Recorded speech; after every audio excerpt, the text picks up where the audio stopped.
Welcome dear students. Today we are going to discuss another topic in open channel flow. The topic is hydraulically efficient channel section. This topic is also sometimes known as by the name of most efficient channel section or most economical channel section. Why is it called most efficient channel section and why is it called most economical channel section? Let's discuss about it in details. There are different type of channel shape possible, and according to different type of shapes the channel section can be efficient when a channel section satisfies certain criteria. So what are those criteria? We have to understand these criteria. For a hydraulically efficient channel section, the most efficient cross section of an open channel is the one for a given slope, roughness coefficient and the area of flow carries the maximum flow rate.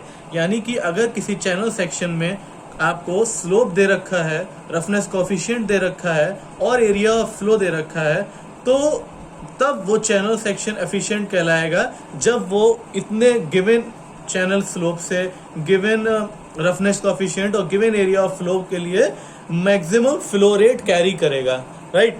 तो अब अगर आपको maximum flow rate carry कराना है और for a given value of channel section, तो आपके पास पता है कि for finding the flow rate you have, what do you have for finding the flow rate? You can see that I have written the equations here. Q is equal to AC root RS. What is this equation? This is your Chazy's equation.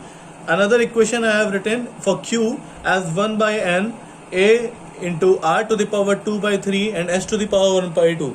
So you can see from the Chazy's formula or Manning's formula you can find the flow rate by using any of these equations, right?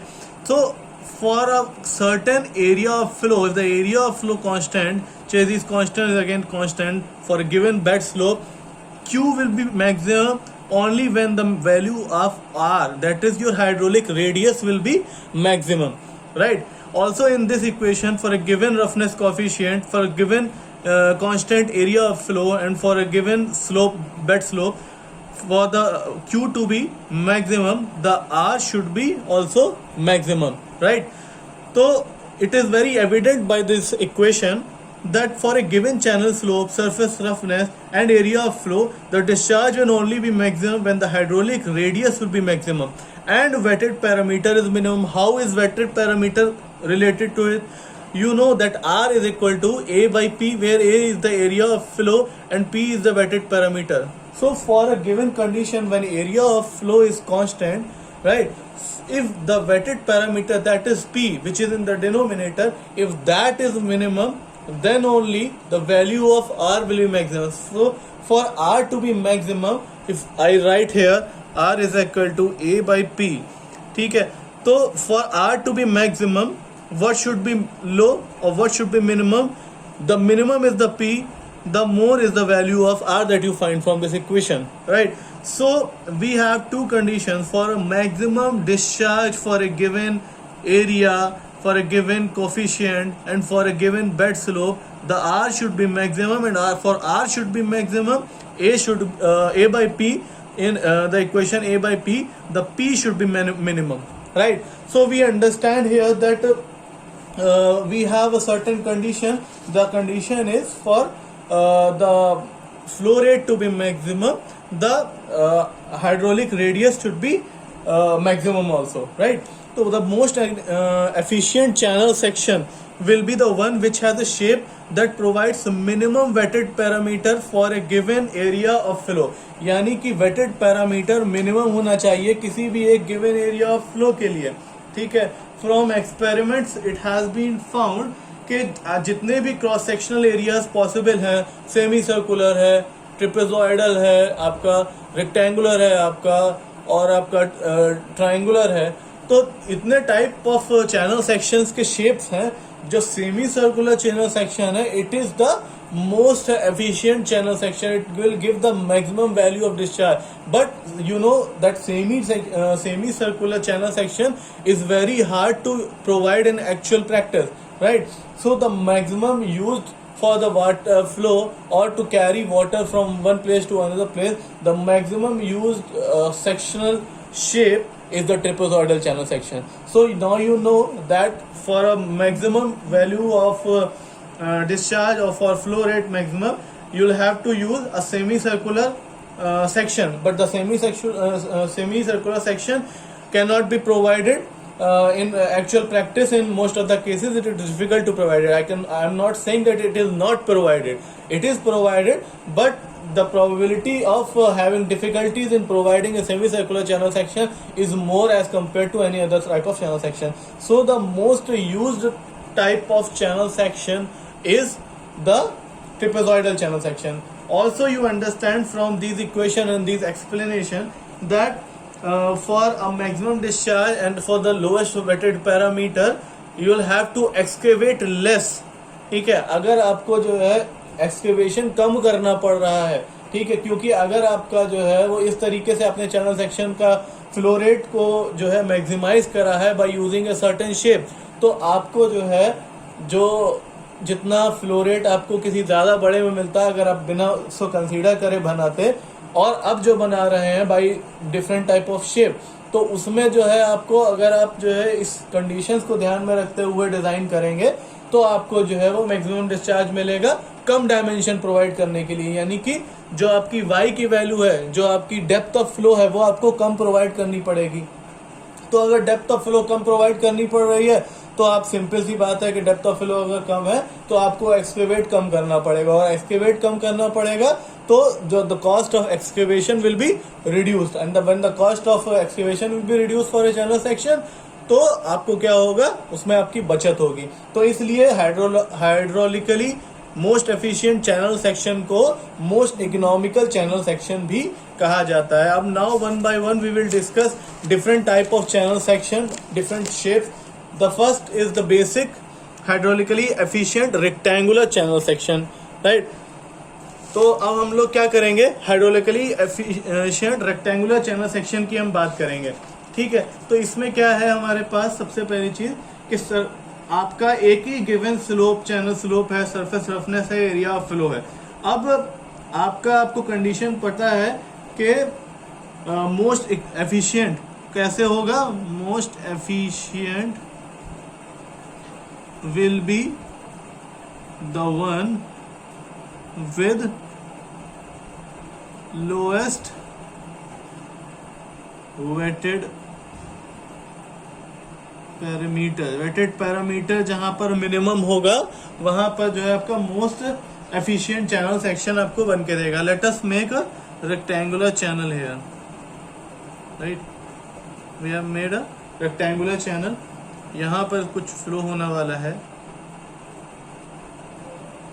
ठीक है, यहां flow होने वाला है।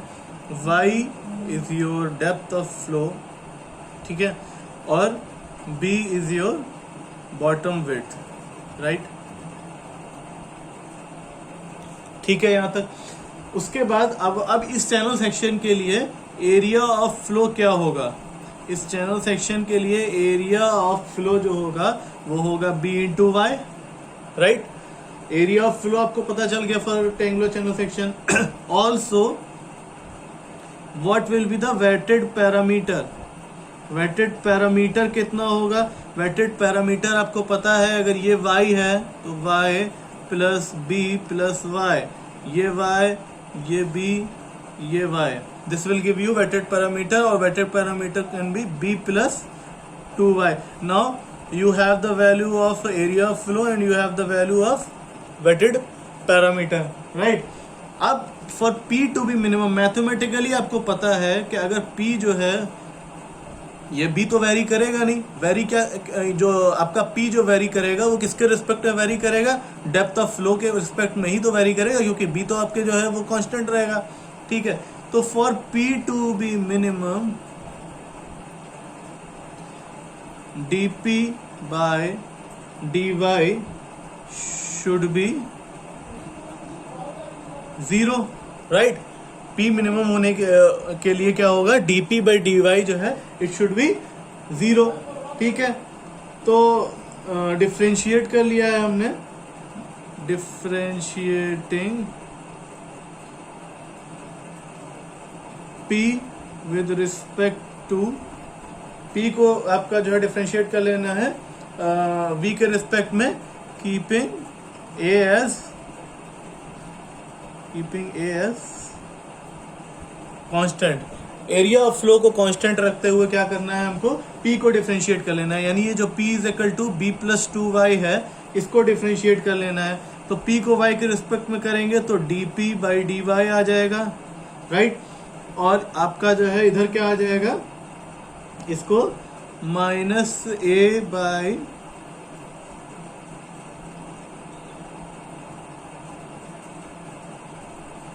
Y square plus 2, right. ये कहाँ से आ गया, ये अब आपको पता है कि a is equal to B Y होता है, ठीक है, a is equal to B Y होता है। अगर a is equal to B Y है तो b को हम क्या लिख सकते हैं, a बाई वाई लिख सकते हैं, राइट। तो ये इक्वेशन जो p की इक्वेशन थी ये आपकी कन्वर्ट होके क्या हो जाएगी, a by Y plus 2y लिख सकते हैं इसको। आई थिंक इसको समझने में कोई दिक्कत नहीं होनी चाहिए। तो ये जो a by Y plus 2y है इसको डिफरेंशिएट कर लिया है a को कांस्टेंट रखते हुए, राइट। तो जब a को कांस्टेंट रखते हुए जो है करेंगे तो आपका डिफरेंशिएट करने के बाद आपकी इक्वेशन ये आ जाएगी, ठीक है। इसमें किसी को दिक्कत तो नहीं होनी चाहिए, ठीक। अब जो है अगर आपका ये आ गया, अब इसमें जो है हमने क्या बोला था, for wetted parameter to be minimum dp by dy should be 0। तो हम dp बाई dy को 0 रख लेंगे तो 0 is equal to minus A by Y square plus 2, ठीक है। या फिर हम इसको लिख सकते हैं कि a is equal to 2y square, ठीक है, क्लियर है। ये a by Y square is equal to minus 2, minus minus cut गया, a is equal to 2y square, ठीक है। तो a is equal to 2y square आ गया आपके पास। अब आपको पता है now a is also equal to b into Y, ठीक है। तो a जो है वो b इंटू वाई की जगह हम क्या करेंगे, तो अगर a is equal to b into Y है, ठीक है, तो हम जो है ये 2y स्क्वायर को जो है इसमें रख देंगे। तो 2y square is equal to b into Y, ठीक है, y से निकट गया तो हम लिख सकते हैं b is equal to 2y, यानी पहली कंडीशन क्या है, b is equal to 2y। Now हमको ये भी पता है कि r is equal to a by P, ठीक है। a आपका क्या है 2y स्क्वायर है, p आपका क्या है, p आपका 4y है, ठीक है। b is equal to 2y आया ना, p इज इक्वल टू क्या था, b प्लस 2y था, p is equal to b plus 2y था। तो p इज इक्वल टू ये रखेंगे यहाँ पर, तो 2y plus 2y is equal to 4y। ये मतलब इकोनॉमिकल चैनल सेक्शन की कंडीशन है, कंडीशन 1 हो गई। अब यहाँ पे इसको ये रखा तो आपके पास क्या आ गया कि r is equal to y by 2 आ गया। यानी कि आपके पास एक बार आपने जो है इस इक्वेशन में रखा, एक बार r is equal to a by 2 में रखा, तो आपके पास दो कंडीशन आ गई। तो हम कह सकते हैं कि for a rectangular channel section to be most efficient it's bottom width should be 2 times of the depth of flow, ठीक है। क्या बोल सकते हैं कि for the hydraulically most efficient channel section the width should be 2 times the depth of the flow, ठीक है। और दूसरी कंडीशन हम क्या बोल सकते हैं कि for channel section, for rectangular channel section to be most efficient it's hydraulic radius should be कितनी होनी चाहिए, half of the depth of the flow, y is the depth of the flow. तो हमारे पास दो कंडीशन आ गई, हम दोनों condition rectangular channel section की लिख लेंगे यहाँ पर। पहली कंडीशन क्या है, फॉर अ रेक्टेंगुलर चैनल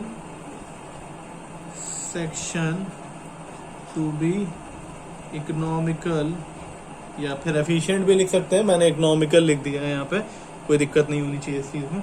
तो क्या कंडीशन है, पहली कंडीशन ये है the width should be 2 times the depth of flow, right. यानी कि ये क्या कंडीशन है, that is b is equal to 2y वाली कंडीशन है। सेकंड कंडीशन क्या होनी चाहिए, hydraulic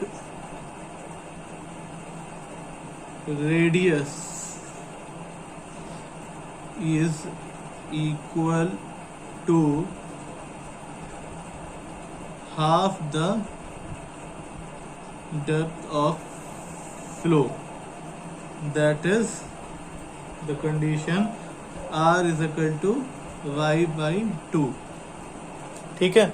Thank you so much, students. Please try to understand this condition, and please try to do it yourself in your notebooks.